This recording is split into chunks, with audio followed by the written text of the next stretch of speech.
Day 14, New Testament in a Year, Matthew chapter 11. When Jesus had finished giving these instructions to his 12 disciples, he went out to teach and preach in towns throughout the region. John the Baptist, who was in prison, heard about all the things the Messiah was doing.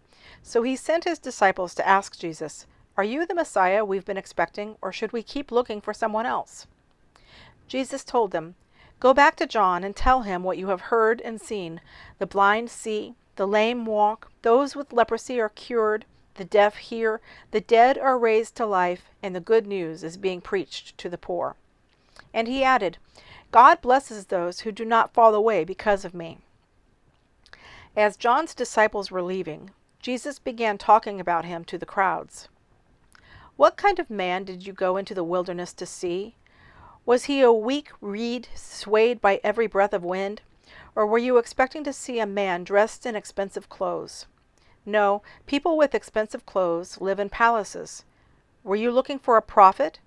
Yes, and he is more than a prophet. John is the man to whom the scriptures refer when they say, 'Look, I am sending my messenger ahead of you, and he will prepare your way before you.' I tell you the truth, of all who have ever lived, none is greater than John the Baptist. Yet even the least person in the kingdom of heaven is greater than he is. And from the time John the Baptist began preaching until now, the kingdom of heaven has been forcefully advancing, and violent people are attacking it. For before John came, all the prophets and the law of Moses looked forward to this present time. And if you are willing to accept what I say, he is Elijah, the one the prophets said would come.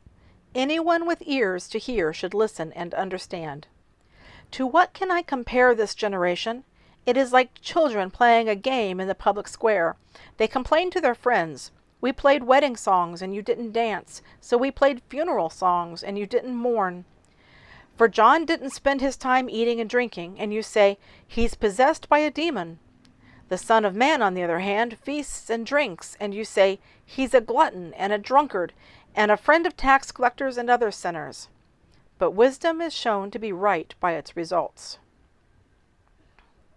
Then Jesus began to denounce the towns where he had done so many of his miracles, because they hadn't repented of their sins and turned to God.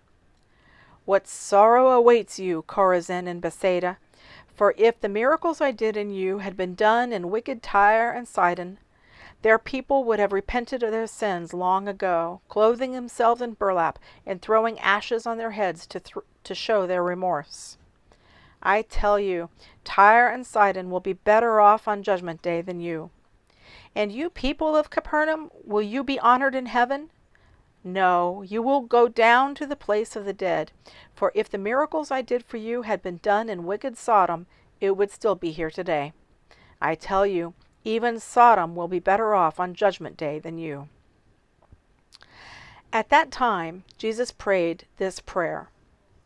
"O Father, Lord of heaven and earth, thank you for hiding these things from those who think themselves wise and clever, and for revealing them to the childlike. Yes, Father, it pleased you to do it this way. My Father has entrusted everything to me. No one truly knows the Son except the Father, and no one truly knows the Father except the Son, and those to whom the Son chooses to reveal him." Then Jesus said, "Come to me, all of you who are weary and carry heavy burdens, and I will give you rest. Take my yoke upon you. Let me teach you, because I am humble and gentle at heart, and you will find rest for your souls. For my yoke is easy to bear, and the burden I give you is light."